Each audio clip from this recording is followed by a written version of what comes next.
हां नाही आपल्याला बघायचं आहे ना आता पूर्ण जयमालेचा अर्थ बघायचा. आपल्याला मुख्य काय बघायचं होतं, त्या ठिकाणी ही जी क्षमा आहे त्या ठिकाणी कषायांचा अभाव तीच क्षमा आहे, आणि ज्या ठिकाणी कषायांची मंदता आहे ती लेष्य आहे. तर याप्रमाणे क्षमावाणी तर त्याप्रमाणे मनवली जाते. किती वेळा मनवली आत्तापर्यंत? किती वेळा मनवली गेली? अनेक वेळा है ना, अनंत वेळा. चला अनंत वेळा मनवली, पण काय त्या ठिकाणी कषायांचा काय अभाव झाला नाही है ना. शर्त असते ना प्रत्येक वेळेस. क्षमा मागताना पण याची शर्त असते. क्षमा मागताना पण कुठला ना कुठला कार्यक्रम केला पाहिजे. क्षमा मागताना पण मान कषाय पुष्ट करतो. क्षमा मागताना पण अनेक त्या ठिकाणी विकल्प असतात, सहजता नाही.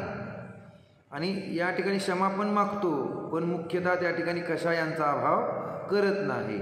तर आपला प्रश्न काल काय होता की क्षमा मागायची की नाही.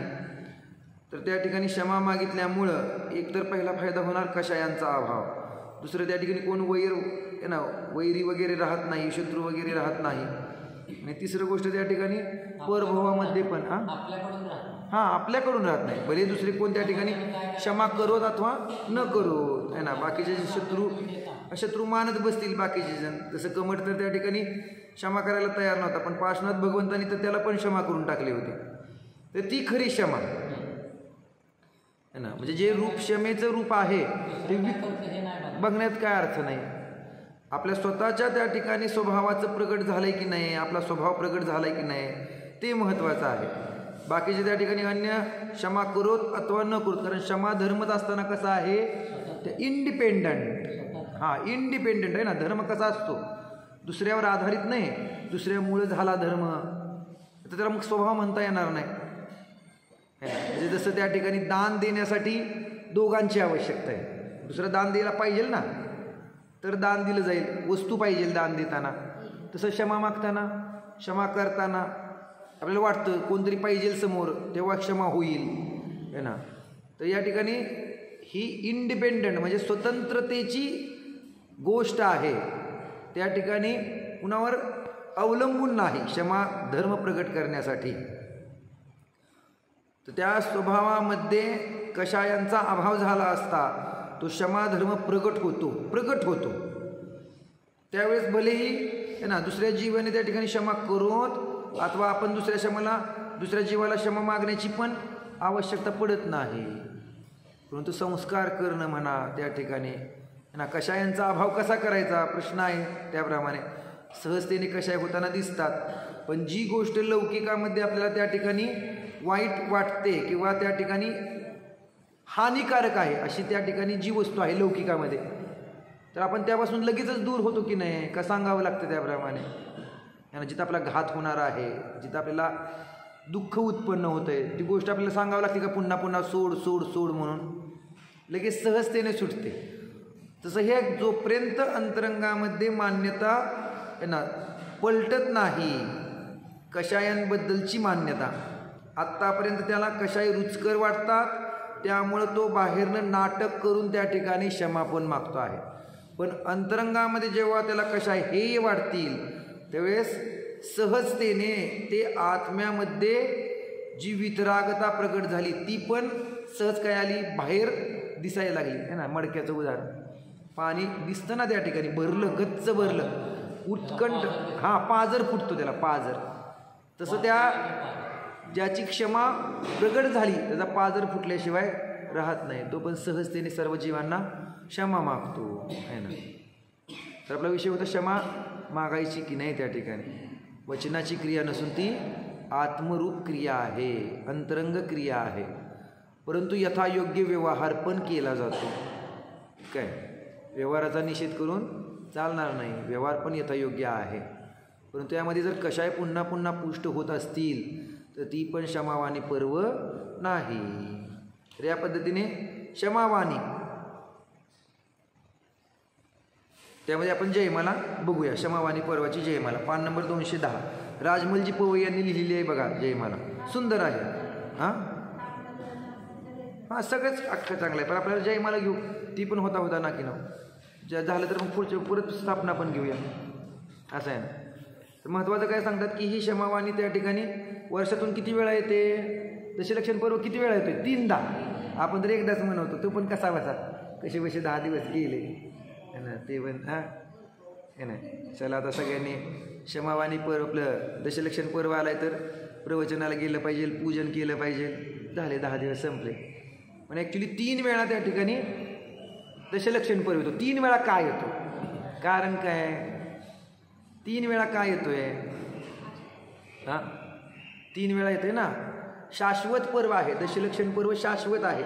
अष्टानिका पर्व पण शाश्वत पर्व आहे. 3 वेळा का येतोय त्या ठिकाणी? कधी कधी येतो भाद्रपद, माघ आणि चैत्र. भाद्रपद, माघ आणि चैत्र. जसं त्या ठिकाणी अष्टानिका पर्व कधी येतो? कार्तिक, फाल्गुन आणि आषाढ. आणि कार्तिक फाल्गुन साडके अंत 8 दिन माहे.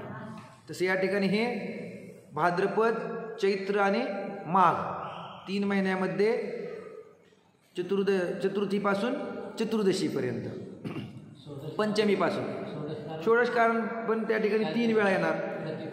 प्रतिपदेपासून त्या ठिकाणी ही पुढच्या द्वितीयेपर्यंत 16 दिवस ना. त्याप्रमाणे 32 दिवसाचं म्हणा. तर हे शाश्वत पर्व आहे. तर विषय काय की 3 वेळा का येतो? 3 वेळा का म्हणवायचा? एकदा म्हणलं तर बास झालं ना, कशाला 3 वेळा? का सांगितलं? का करायचं 32 दिवस? काय जास्त दिवस 48 दिवस केले तर काय हरकत आहे? 32 दिवसच का? काय असं काय त्या ठिकाणी उल्लेख नाही आहे 32 दिवसाचा आहे वगैरे. पण उत्कृष्ट पद्धत आहे ना त्या ठिकाणी. जसं आपण त्या ठिकाणी प्रोषद उपवासाचे 3 भेद केले, उत्तम, मध्यम, जगन्य. कोण त्या ठिकाणी 32 दिवसाचं करेल? काय त्या ठिकाणी वर्षातनं 3 वेळा मनवल? कोण त्या ठिकाणी 16 दिवसाचं मनवल उपवास करून? कोण त्या ठिकाणी एकासन करून मनवल? उत्तम, मध्यम, जगन्य. 2 टाईम जेवण करून करेल. पण हे जेवण्यामध्ये त्या ठिकाणी हे 16 कारण भावना नाहीत. तर त्या ठिकाणी तो आत्म्याच्या जवळ किती चरण केलं त्याच्यावर अवलंबून आहे.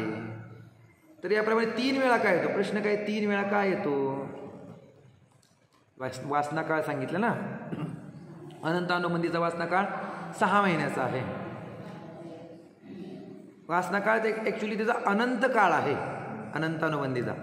पण ज्यावेळेस अप्रत्याख्यानावरण, प्रत्याख्यानावरण आणि संज्वलन हे कशाय 6 महिन्यापेक्षा जास्त राहतात, त्यावेळेस ते अनंतानुबंधी रूपाने परिणमित होतात. याचा अर्थ काय आहे ना, एखाद्याशी वैर धरलं गेलं आणि ते वैर त्या ठिकाणी किती काळ राहते त्याच्यावर ते कशाय अवलंबून आहे. भले बाहेर दाखवत नाही येतो वैर, पण अंतरंगामध्ये तशी कशाय वासना पडलेली आहे, त्या कशायांबद्दलची वासना. मग ती वासना त्या ठिकाणी पुन्हा पुन्हा जागृत होते.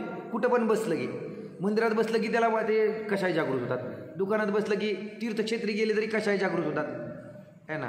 भगवंतांचं दर्शन करतोय तरी कोण मध्ये आलं तर कशाय जागृत होतात. कशाला मध्ये आला हे ना. याच्यावरनं काय लक्षात येते आपल्या कशायांची किती वासना पडलेली आहे. मग आपण कशाय मिटवण्यासाठी तर या ठिकाणी आलेलो आहोत. दशलक्षण पर्व कशासाठी मनवायचं आहे? 3 वेळा कशायांचा अभाव करण्यासाठी. काय 3 वेळा मनवायचं ना. बरोबर 6 महिन्याच्या आत एक पर्व येतो. क्षमावाणी पर्व आहे ना. क्षमा, धर्म, क्षमावाणी म्हणजे समाधी, सर्व आले धर्म त्यामध्ये. तर हे सगळे धर्म त्या ठिकाणी पुन्हा पुन्हा मनवले गेले असतात.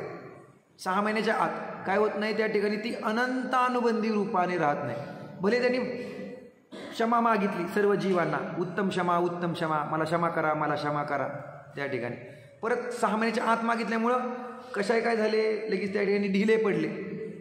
परत त्याने अजून जवळ जाऊन परत पुढच्या 4 महिन्यामध्ये अजून एकदा दशलक्षण पर्व मनवला. असं करत करत करत संस्कार झाले या ठिकाणी कशायांना हेय जाणायचे संस्कार. ना पहिल्यांदा तो जाणायला लागला की कशा हे आहेत सुटले पाहिजेत, येन केन प्रकाराने सुटले पाहिजेत. जसं रोग बरा करण्याची तशी त्याची पूर्ण प्रवृत्ती करतो, त्यामध्ये सगळ्या डॉक्टरांना औषधी वगैरे घेतो, डॉक्टरांना भेटतो, तसं त्याप्रमाणे येन केन प्रकाराने कसा कशाय मिटेल है ना. स्वाध्यायाद्वारे मिटेल का, त्या ठिकाणी जापद्वारे मिटेल का, त्या ठिकाणी है ना प्रवचन ऐकलं असता मिटेल, येन केन प्रकाराने सांगितलं. काय कुणाचं कसं त्या ठिकाणी कोण कशाचं अवलंबन घेईल. कुणाला कशामध्ये रुची आहे त्याप्रमाणे. आणि मग ते कषायांना हे जाणल्यानंतर तो पुन्हा पुन्हा अशी प्रवृत्ती करणार की त्या कषायांपासून निवृत्ती, आणि ज्या ठिकाणी कषाय उत्पन्न होत नाहीत अशा ठिकाणी प्रवृत्ती है ना. म्हणून वर्षभरात 3 वेळा त्या ठिकाणी हा क्षमावाणी पर्व मनवला जातो है ना. क्षमावाणी पर्व म्हणा किंवा दशलक्षण पर्व म्हणा, की जेणेकरून कषाय अनंतानुबंधी रूपाने राहता कामा नयेत है ना.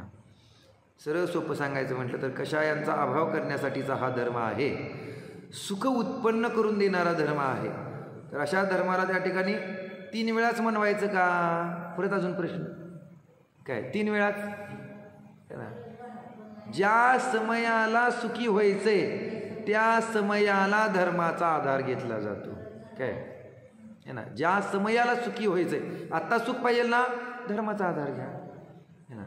कधी सुखी व्हायचंय आपण ठरवा त्याप्रमाणे. हां त्याप्रमाणे तुम्ही अवलंबन घ्या तोपर्यंत, जोपर्यंत प्रगट होत नाही तोपर्यंत. किती वेळा घ्यायचं? जोपर्यंत चालता येत नाही तोपर्यंत घ्यावं लागणार असं आहे. त्यामुळं हां आपोआप त्याप्रमाणे सोडून देतोय बाकीचं सगळं, आणि त्या धर्मामध्ये तो हां आणि तो रममान होणार निश्चित रूपाने त्या धर्मामध्ये. पण त्याला धर्म काय समजला पाहिजे. त्यामुळं 3 वेळा अशी जी प्रवृत्ती आहे त्यांना उत्साहाने, ते पण जसं हा धर्म भाद्रपदमध्ये मुख्यतः चातुर्मास वगैरे है ना, पावसाचं कारण म्हणा, त्या ठिकाणी मोठ्या उत्साहाने व्यापार पण थंड असतो. या उत्साहाने सगळे हे दशलक्षण पर्व मुख्यतः भाद्रपदमध्येच मनवला जातो, इतर तर त्या ठिकाणी माहीतच नाहीत आपल्याला. तर त्या दृष्टीने ज्यांना धर्म करायचा आहे है ना, प्रतिमाधारी जीव आहेत, ज्यांना त्या ठिकाणी व्रतामध्ये प्रवृत्ती करायची आहे, असे जीव त्या ठिकाणी तिन्ही वेळा है ना दशलक्षण पर्व मनवताना दिसतात.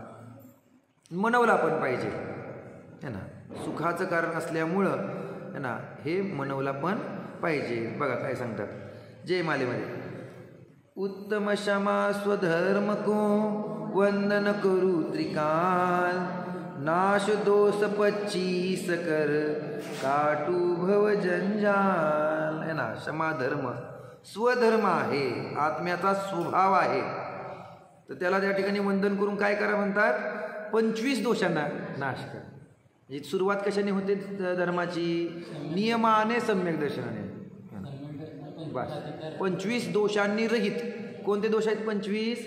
8 शंकादी दोष, 8 मद, 6 अनायतन आणि 3 मूढता.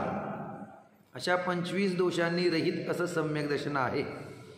8 अंगांनी सहित आणि 25 दोषांनी रहित. तर असं हे सम्यक दर्शन प्रगट केलं असता त्या धर्माची सुरुवात होते. म्हणून एन केन प्रकाराने, जसं मग अशी म्हटलं ना, दुःख दूर करण्यासाठी एन केन प्रकाराने प्रयत्न करतो, तसं एकमेव कर्तव्य आहे हे सम्यक दर्शन प्राप्त करणं. या भवामध्ये मी नियमाने सम्यक दर्शन प्राप्त करीन, बस है ना. सम्यक दर्शन प्राप्त करीन म्हणा, नाहीतर कषायांचा अभाव करा म्हणा, एकच आहे. काय अस्थिर रूपाने सांगा तर नास्तिक रूपाने सांगा है ना. सारखं कषायांचं वर्णन केलं किंवा म्हणतो सारखं कषाय काय नष्ट करायला काय सांगताय, ठीक आहे, कषायांच्या पद्धतीने न सांगता तर त्या ठिकाणी सम्यक दर्शन, असं सम्यक दर्शन प्रगट केलं असता त्या ठिकाणी है ना हा धर्म प्रगट होतो. तर सम्यक दर्शन प्रगट करणं कर्तव्य आहे. 16 कारण पुष्पांजली, दशलक्षण रत्नत्रयवत पूर्ण, इनके सम्यक पालन से हो जाते है वसुकर्म विचूर्ण. ना 16 कारण भावना, पुष्पांजली व्रत, दशलक्षण पर्व, रत्नत्रय व्रत है ना त्या ठिकाणी. तर हे सगळे त्या ठिकाणी सगळ्या व्रतांचं पालन करणं. इनके सम्यक पालन से हो जाते है वसुकर्म विचूर्ण. त्या ठिकाणी वसु म्हणजे 8 कर्मांचा काय होतोय? नाश होतो. कशा पद्धतीने होतो? कशा पद्धतीने नाश होतो? हां नाही सम्यक पालन तर आहे, पण त्या ठिकाणी असे व्रत पालन करणारे जर भरपूर दिसत आहेत, मग का नाश होताना दिसत नाही? काय हां महत्त्वाचं आत्मभानपूर्वक या व्रतांचं सम्यक पालन करणं. त्या व्रतांना पण सम्यक कधी म्हटलं जाणार? सम्यक दर्शनपूर्वक असेल तर, है ना, साहजिकच. जर ते मिथ्याचारित्र आहे, जर सम्यक दर्शन नसेल तर, असं आहे ना. त्यामुळे सम्यक दर्शन सहित या व्रतांचं पालन करणं त्यालाच म्हणतात सम्यक पालन करणं. सहजतेने त्या ठिकाणी 8 कर्मांचा पण नाश होतो. भाद्र मास में 16 कारण 30 दिवस तक होते हैं. शुक्ल पक्ष में 10 लक्षण पंचम से 10 दिन होते हैं. आता कधी कधी काय ते सांगतात. कधी आहे 16 कारण त्या ठिकाणी भाद्रपद महिन्यामध्ये 30 दिवस है ना, ठीक आहे. त्याप्रमाणे 30 दिवस 16 कारण आहेत. नंतर शुक्ल पक्ष में 10 लक्षण पंचम से 10 दिन होते है ना. पंचमीपासून चतुर्दशीपर्यंत दशलक्षण पर्व आहे शुक्ल पक्षामध्ये. पुष्पांजलि दिन 5 पंचमी से नवमी तक होते हैं. पावन रत्न त्रयव्रत अंतिम 3 दिवस के होते हैं ना. पुष्पांजली आपण काय म्हणतो 5 मेरूचं काय नाही. त्या ठिकाणी पंचमीपासून नवमीपर्यंत पहिल्या 5 दिवस, नंतर रत्नत्रयव्रत शेवटच्या 3 दिवस. याप्रमाणे आश्विन कृष्णा एकम उत्सव क्षमावानिका होता है. उत्तम क्षमा धारक धार उर श्रावक मोक्ष मार्ग को जोता है ना. आश्विन कृष्ण एकम, भाद्रपद महिना संपला ना, शेवटचा दिवस भाद्रपदचा कोणता? ब्रह्मचर्य दिवस, तो भाद्रपदचा शेवटचा दिवस. आश्विन एकम, कृष्ण एकम, त्या दिवशी क्षमावाणी पर्व साजरा केला जातो.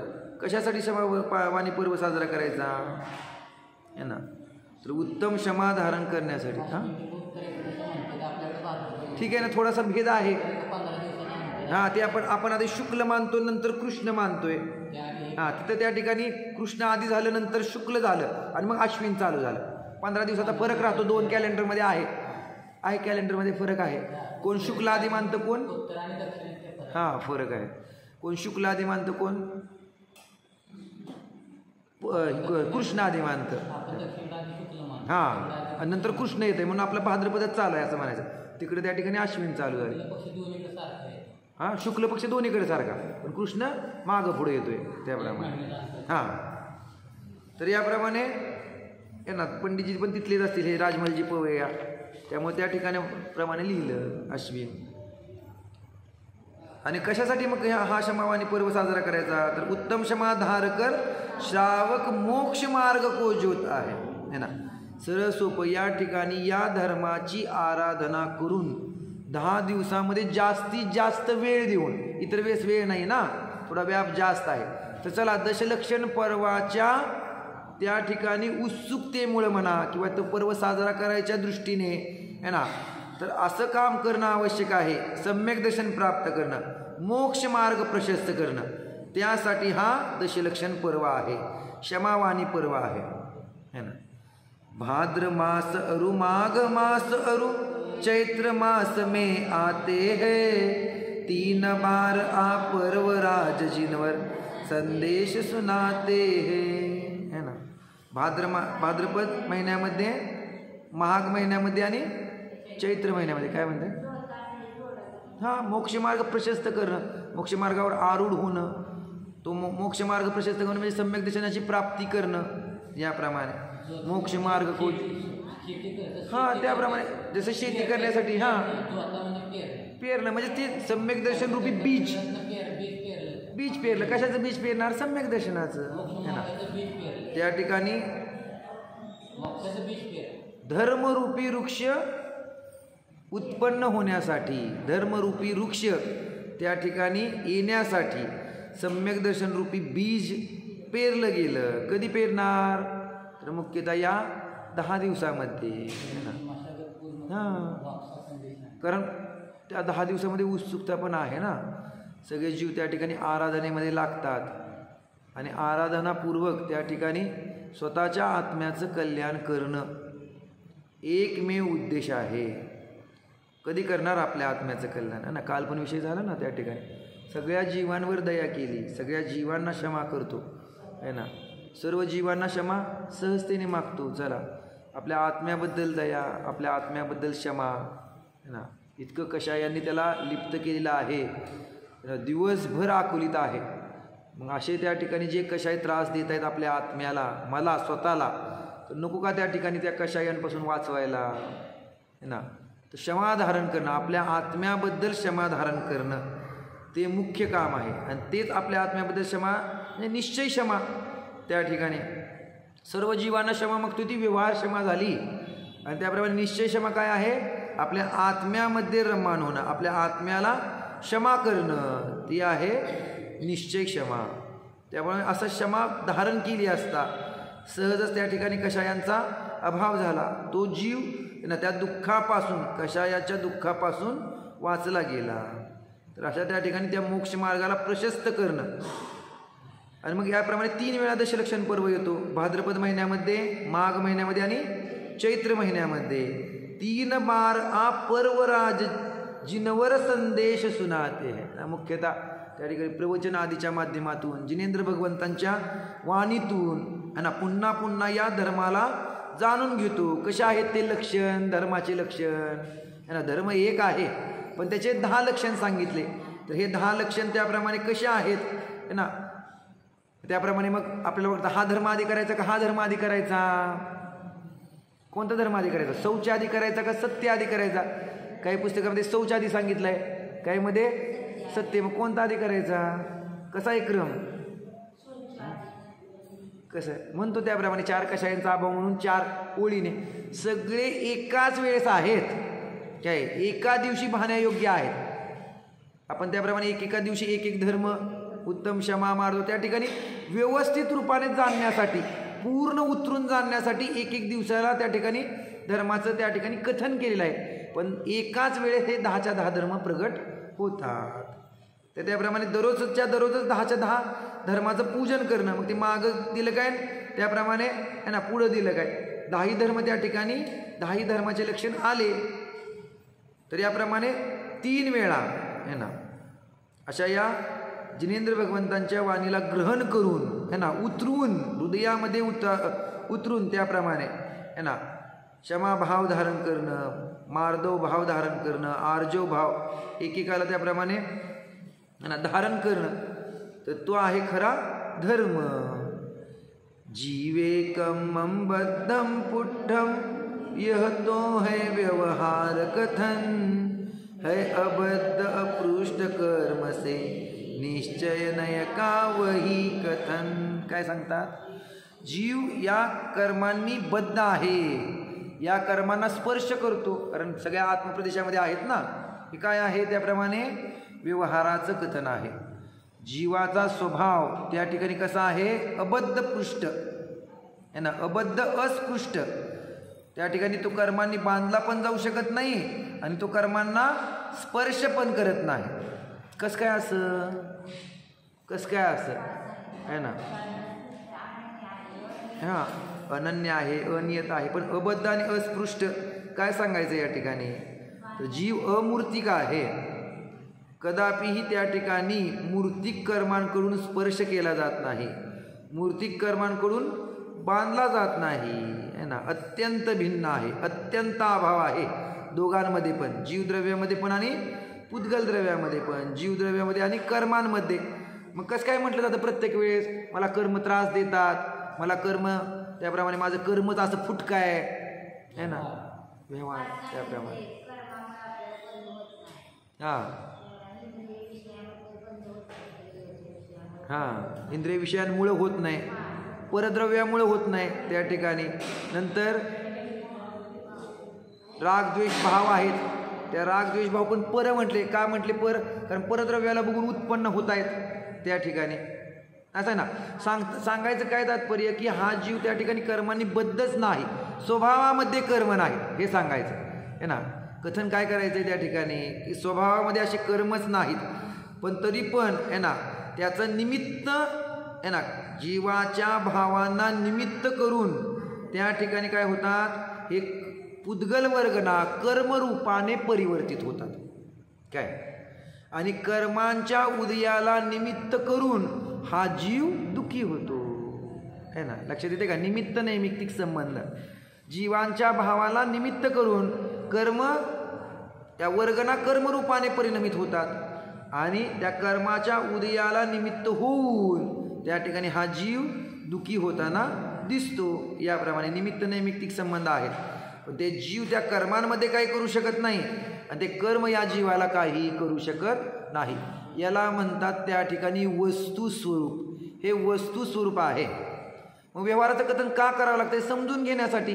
बाबा हे कर्म पण आहेत ना, कर्मामुळे त्या ठिकाणी तू दुःखी आहे, मग याला काय करायचं आहे? कर्माचा अभाव करायचा आहे. मग कसा करणार कर्माचा अभाव? तर त्या ठिकाणी अशा स्वभावाला जाण की ज्या ठिकाणी कर्म नाहीत, त्यांना कर्मरहित होण्यासाठी अकर्मस्वरूपी त्यांना स्वभावाला जाणलं असता त्या ठिकाणी कर्माचा नाश होतो. है ना, कर्माचा नाश कर्मांमुळे होतो आहे आणि कर्म बनले जातात कर्मांमुळेच. आपण म्हणतो त्या ठिकाणी आत्मप्रदेशामध्ये येऊन चिकटले. कशाला चिकटतात ते? है ना, कर्माला चिकटतात. है ना, आत्मप्रदेशामध्ये जीवाला चिटकू शकत नाही. पण ज्या ठिकाणी एक क्षेत्रावाला हा संबंध आहे ना, जिथं कर्म आहेत तिथंच जीवाचे प्रदेश आहेत, जिथं जीवाचे प्रदेश आहेत तिथं शरीराचे कर्माचे त्या ठिकाणी परमाणू आहेत. म्हणून त्या ठिकाणी आपण चिकटले किंवा त्या आत्मप्रदेशामध्ये येऊन थांबलं असं म्हटलं जातं. पण दोन्ही पण अत्यंत भिन्न आहे.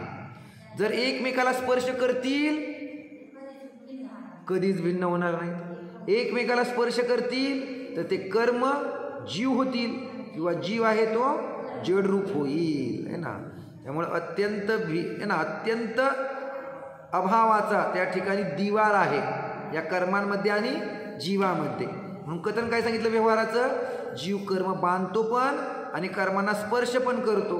व्यवहाराचं कथन आहे. आणि त्याप्रमाणे जीव अबद्ध आणि अस्पृष्ट आहे.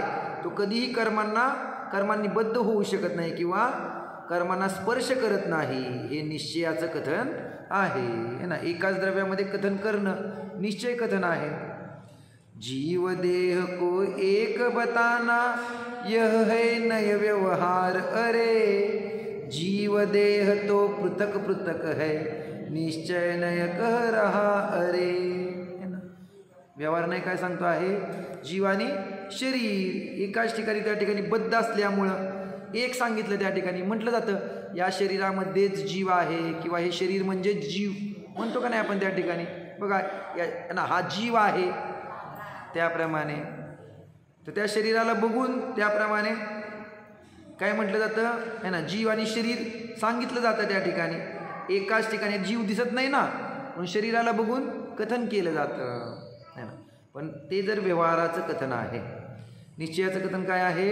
दोन्ही पण पृथक पृथक आहे. जीव आणि शरीर अत्यंत पृथक आहे. निश्चय नय का विषय छोड़ व्यवहार माही करते वर्तन, उनको मोक्ष नहीं हो सकता और नहीं सम्यक दर्शन. कशासाठी एवढं कथन करतायत निश्चय व्यवहाराचं? कारण हा जीव त्या ठिकाणी व्यवहारानेच सर्व आपलं मानून बसलेला आहे. व्यवहाराचं कथन ऐकतो आणि त्याप्रमाणे एकांत ग्रहण करतो आणि सर्व आपलं मानतोय. ते कर्म माझं, कर्म मला दुःख देतंय, हे शरीर माझं आहे ना, शरीराला व्यवस्थित ठेवण्यासाठी प्रयत्न करतो आहे, हे सगळं माझं माझं कशामुळे म्हणतोय? त्यांनी व्यवहारालाच त्याप्रमाणे मुख्य केलं आहे ना. निश्चयाचं कथन जाणलं नाही. दोन्ही पण कथन व्यवस्थित रूपाने जाणणं, व्यवहाराला पण व्यवहार रूपाने जाणणं आणि निश्चयाला पण निश्चय रूपाने जाणं. आणि पुढे जाऊन सांगतात पक्षातिक्रांत होणं. काय येणार आहे कथन त्याप्रमाणे आहे ना. काय सांगितलं याच्या आधी? निश्चय नय का विषय छोड व्यवहार माही करते वर्तन. त्याप्रमाणे ना निश्चयाचं निश्चय नयाला सोडून देतो त्या विषयाला आणि व्यवहाराचंच एकांत ग्रहण करतो. उनको मोक्ष नाही हो सकता. कदापि त्यांना मोक्ष प्राप्त होणार नाही, धर्म पण प्राप्त होणार नाही, सम्यक दर्शन पण कदापिही प्राप्त होऊ शकत नाही. का नाही होऊ शकत? कारण त्या ठिकाणी भेद विज्ञान नाही आहे ना. भेद विज्ञानता सिद्धा सिद्धा एकिल केचना असे अभावात बद्धा बद्धा एकिल केचना आहे ना. भेद विज्ञान कशामध्ये आले? हे समयसारमध्ये. कोणत्या अधिकारामध्ये? संवर अधिकारामध्ये. भेद विज्ञान संवर धर्माची सुरुवात आहे ना. तर भेद विज्ञान त्या ठिकाणी, भेद विज्ञान म्हणजे दोन द्रव्यामध्ये त्या ठिकाणी भेद करून है ना, जसं आहे तसं जाणणं. बस जीव आणि पुद्गलामध्ये भेद विज्ञान करणं. तर असे ज्याला भेद विज्ञान नाही तो जीव कदापिही सम्यक दर्शन प्राप्त करू शकत नाही आणि मोक्ष तर अजून दूरच आहे. तर त्याप्रमाणे व्यवहार आणि निश्चय यथा योग्य जाणणं आवश्यक आहे ना. पुढं काय सांगतात बघा. दोन्नवी नयान भनियम जानई जो पक्षातिक्रांत होता चित्स्वरूप का अनुभव करता सकल कर्म मलको खोता. काय सांगितलं? दोन्ही नयान भनियम, त्या ठिकाणी दोन्ही नयांना जाणून, दोन्ही नय त्या ठिकाणी व्यवस्थित रूपाने जाणतोय. व्यवहार काय सांगतोय, निश्चय काय सांगतोय, कारण नय जाणायला लागतात ना. नयाशिवाय त्या ठिकाणी कसं समजणार? नय कथन करण्याची शैली आहे. नय त्या ठिकाणी कथनाद्वारे जे वर्णन केलं जातं ते नयाच्या माध्यमातून केलं जातं त्या वस्तूला समजण्यासाठी. मग वस्तूला समजला आता, पण तो वस्तूला त्या नयाला एकांताने ग्रहण करतो आहे ना. त्यामुळे वस्तूला व्यवस्थित समजून घेत नाही, मिक्स करून जाणतो आहे कधी कधी. तर जो पक्षातिक्रांत होता आहे ना, दोन्ही नयाला जाणून व्यवस्थित रूपाने जो पक्षातिक्रांत, व्यवहाराचा पण पक्ष घेत नाही आणि निश्चयाचा पण पक्ष घेत नाही असा जीव चित स्वरूप का अनुभव करता सकल कर्म फल मलको खोता आहे ना. त्याप्रमाणे आपल्या चित स्वरूपाचं अनुभवन करतो. पक्षातिक्रांत झाला ना, विकल्प राहिले नाहीत. हे बरोबर का ते बरोबर आहे ना, व्यवहार बरोबर का निश्चय बरोबर, काय दोन्ही नय आहे ना, नयाचं कथन आहे. जाणण्यासाठी फक्त त्या ठिकाणी उपयोग केला, नंतर त्याप्रमाणे पक्षातिक्रांत होऊन या नयाला पण सोडून देऊन आहे ना, जो आपल्या चित स्वभावाचं चित स्वरूपाचं अनुभवन करतो तो त्या ठिकाणी सर्व कर्ममलाचा नाश करतो. ज्ञानी ज्ञान स्वरूप को छोड़ कर जब अज्ञान रूप होता तब अज्ञानी कहलाता है पुद्गल बंद रूप होता. काय सांगतात? ज्ञानी आपल्या ज्ञान स्वरूपाला सोडून म्हणजे त्याचं भान सोडून, ज्ञानाला तर सोडत नाही परंतु त्याचं भान सोडून, मी ज्ञानमय वस्तू आहे सोडून त्या ठिकाणी काय करतो? अज्ञान रूप आहे ना, मुख्य दुःखाचं कारण अज्ञानच आहे आणि अशा अज्ञाने तो काय होतो? अज्ञान रूप धारण करतो. तब अज्ञानी कहलाता है पुद्गल बंद रूप होता है ना.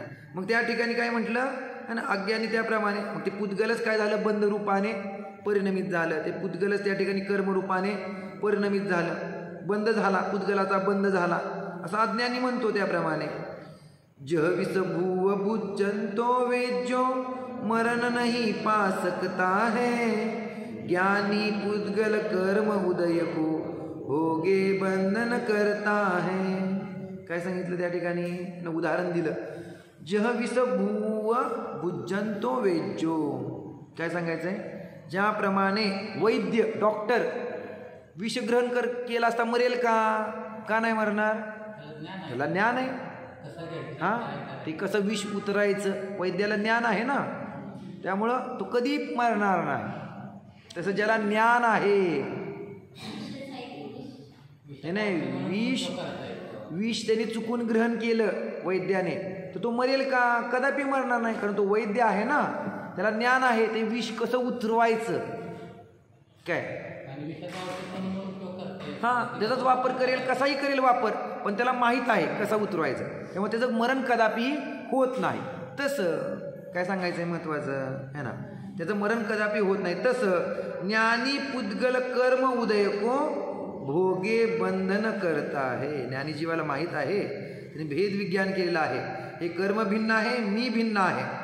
त्यामुळं कर्माचा उदय आला असता तो त्यामध्ये इष्ट अनिष्टपणा करत नाही, आपलं मानत नाही, त्यामध्ये आकुलता करत नाही, संक्लेश करत नाही, त्यामुळे सहजच कर्म बंद होत नाही. काय किती क्लिअर गोष्ट आहे बघा ना. कर्माचा उदय पाशनाथ भगवंतांना पण होता, पण त्यापासून त्यांनी भिन्न जाणलं. किती जीवांना कर्माचा उदय होता दिसते ना. कोल्हा खाते आहे ना, ते कोल्हीन खाते आहे, वाघ त्या ठिकाणी मुनींचा पाय खातं आहे ना. प्रत्येकाचं त्या ठिकाणी बघा प्रत्येकाच्या कर्माचा उदय होता, पण त्या जीवांनी कर्माला भिन्न जाणलं, त्या कर्माच्या उदयाला भिन्न जाणलं. ज्यांनी त्या कर्माच्या उदयामध्ये थोडं जरी चलबिचल झाले नकुल आणि सहदेव. हा, नकुल सहदेव यांना थोडंसं त्यामध्ये प्रवृत्ती झाली क्षणमात्र, तर त्या ठिकाणी संसाराचा अभाव करू शकले नाहीत.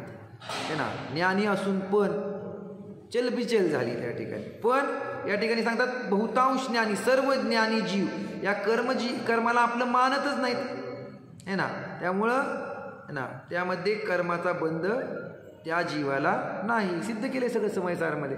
है ना, ज्ञानी जीवाची निर्जराच आहे, किती जरी त्या ठिकाणी भोगत असला तरी पण. का तर त्या ठिकाणी त्या मिथ्या दृष्टीसारखा त्याला बंध होत नाही. मुनि अथवा गृहस्थ कोई भी मोक्ष मार्ग है कभी नहीं, सम्यक दर्शन ज्ञान चरित ही मोक्ष मार्ग है सही सही. सुंदर वर्णन केलंय बघा, इतकं सुंदर. हा, किती क्लिअर सांगितलं. काय सांगितलं? मुनी होणं, गृहस्थ होणं, प्रतिमा घेणं, सगळं लावा, महाव्रत घेणं, अनुव्रत घेणं, मोक्ष मार्ग है कभी नाही. काय सांगायचंय मग? कशाला घ्यायचे, कशाला दीक्षा घ्यायची, कशाला? आहे ना, तसा अर्थ नाही. अर्थ काय सांगायचंय की ही शरीराचे जे धर्म आहेत तो धर्म नाही. है ना, सम्यक दर्शन ज्ञान चरित ही मोक्ष मार्ग हे सही सही. सम्यक दर्शन, सम्यक ज्ञान आणि सम्यक चारित्र हाच खरा मोक्ष मार्ग आहे. यांची एकताच मोक्ष मार्ग आहे. दिलं ना त्या ठिकाणी रत्नत्रयाच्या पूजेमध्ये. अंध, पंगू, अरु, आलसी 3 उदाहरण दिली ना त्या ठिकाणी. आंधळा, पांगळा आणि आळशी. तिघं जर त्या ठिकाणी वेगवेगळे राहतील तर नियमाने त्यांचा घात होईल. जर ते तिघं एकत्र येतील तर निश्चित रूपाने त्या ना वनामध्ये जी आग लागलेली आहे त्यातनं बाहेर पडतील. है ना, तसं हे सम्यक दर्शन, सम्यक ज्ञान, सम्यक चारित्र तिघं पण त्यांची एकता मोक्ष मार्ग आहे. आणि असा जो मोक्ष मार्ग आहे तो आत्म्याचा धर्म आहे. मग त्या ठिकाणी मुनी धर्म, गृहस्थ धर्म, है ना, यथायोग्य व्यवहार धर्म आहे. है ना, क्रम आहे. त्या क्रमामध्ये ते होऊन जातात. चतुर्थ गुणस्थान, पंचम गुणस्थान, 6व 7वं गुणस्थान यथायोग्य येणार पण आणि त्या ठिकाणी ते पार करून पुढं जाणार पण. त्या गुणस्थानाला जो आपलं मानेल त्याला गुणस्थान पुढचं प्रगट होत नाही. काय ते गुणस्थान जर स्वरूप मानेल तर गुणस्थान पण भिन्न आहे. पर्याय आहे ना, जीवाची पर्याय आहे, समयापुरती आहे. पण त्या पर्यायाला पण भिन्न जाणून है ना यथायोग्य ती पर्याय होते आहे. त्या पर्यायामध्ये आसक्ती न करता, मी पर्याय करणारा, पर्यायामध्ये फेरफार न करता त्याप्रमाणे है ना त्या स्वभावामध्ये रममान होतो. तर त्याची पर्याय पण सहजतेने सम्यक रूपाने परिणमित होते. काय सहज तो दीक्षा पण घेणार, सहजतेने प्रतिमा पण घेणार. है ना, कशासाठी करायचं हे सर्व? सर्व करायचं आहे आत्मकल्याणासाठी. बस ज्याच्या है ना बुद्धीमध्ये पक्का आहे की आपल्याला हे सगळं आत्मकल्याणासाठी करायचं आहे, यथायोग्य त्याला सर्व निमित्त मिळत जातात आणि यथायोग्य ते कार्य पण होऊन जातं. पण ज्याला करायचंय करायचंय करायचंय है ना दिवसभर त्या ठिकाणी है ना लौकिकामध्ये पण करायचंय करायचंय, तिथनं सुटला आणि धर्ममार्गामध्ये आरूढ होण्यासाठी आला आणि तिथं पण करायचंय करायचंय या गोष्टी ठेवल्या तर कदापिही मोक्ष मार्ग प्रकट होणार नाही. कारण या जीवाचा स्वभाव काहीही न करणं आहे. काय लक्षात येते का? मी करू शकत नाही, परद्रव्याचं कार्य करू शकत नाही, याचा निश्चय करायचा आहे. ज्ञानामध्ये निश्चय करायचा आहे. सगळ्यांना वाटतं काही करू शकत नाही, काही करू शकत नाही. अरे हे निर्णय करण्याची गोष्ट आहे. बरोबर आहे ना? काय लक्षात येते? निर्णय करायचा आहे ज्ञानामध्ये. अभिप्राय हा कार्य तर होणार, ते पण स्वतंत्र रूपाने. काय त्याचा करता धरता व्हायचं नाही. कर्तृत्व बुद्धी सुटली पाहिजे, ममत्व बुद्धी सुटली पाहिजे. त्यासाठी पुन्हा पुन्हा या ठिकाणी सांगत आहे की मोक्ष मार्ग काय आहे. मुनि अथवा गृहस्थ के लिंगों में जो ममता करता है, मोक्ष मार्ग तो बहुत दूर भव 8वीं में ही भ्रमता है ना. ते लिंग धारण करणं म्हणजे त्या ठिकाणी द्रव्यलिंग म्हणा. ज्याने त्या ठिकाणी त्या अवस्थेमध्येच एकत्व ममत्व केलं हा तर तो द्रव्यलिंगी झाला. असं आहे. तो द्रव्यलिंगी मुनी म्हणा, द्रव्यलिंगी श्रावक म्हणा, त्या अवस्थेलाच धर्म मांडला आणि त्यामध्ये संतुष्ट झाला. चला छान झालं, याप्रमाणे मी धर्म केला. तर ते अवलंबन आहे ठराविक काळासाठी. काय धर्म करण्याची प्रवृत्ती किंवा आत्म्याच्या जवळ जाण्यासाठीची प्रवृत्ती होण्यासाठी हे अवलंबन आहे. यथायोग्य तो अवलंबन घेतो पण आणि त्याचं अवलंबन सोडणार पण लगातार त्याचंच अवलंबन घेऊन राहील तर कदापिही आहे ना, ममता केली, त्यामध्ये आसक्ती केली, मी याप्रमाणे आहे ना, मी मुनी आहे, मी श्रावक आहे, मी गृहस्थ आहे, मी प्रतिमाधारी आहे, मानलं आहे ना, आणि त्यामध्ये मान कशाय पुष्ट केला. काय लक्षात येते का? सर्व क्रिया करताना कषायांना सोडण्यासाठी करायच्या होत्या. उपवास करायचा होता कषायांना सोडण्यासाठी. त्या ठिकाणी आहे ना, व्रत घ्यायचे होते कषायांना सोडण्यासाठी, पण याने कषायांनाच पुष्ट केलं. तर कदापि त्या ठिकाणी मोक्ष मार्ग तो बहुत दूर भव अटवी में ही भ्रमता आहे. मोक्ष मार्ग खूप दूर राहिला त्या संसार रूपी अटवीमध्ये आहे ना, जंगलामध्ये तो भ्रमण करत राहतो है ना. प्रतिक्रमण प्रतिसरण आदि आठों प्रकार के विषकुंभ, इनसे जो विपरीत वही है मोक्ष मार्ग के अमृत कुंभ है ना. चांगली चर्चा आहे, सुंदर त्या ठिकाणी. उद्या करू आपण याच्यावर चर्चा. सगळं जबरदस्त वर्णन आहे, किती स्पष्ट सांगितलं. एक अधिकार सेपरेट दिला, प्रतिक्रमणाचा, आलोचनेचा आहे ना, नंतर आलोचना, सगळं क्लिअर एकदम व्यवस्थित रूपाने कुंद आचार्यांनी स्पष्ट केलं की त्या ठिकाणी वचनादीची प्रवृत्ती प्रतिक्रमण नाही आहे ना.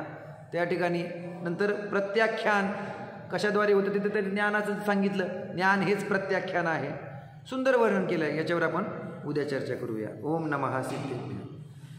सहजानंदी शुद्ध स्वरूप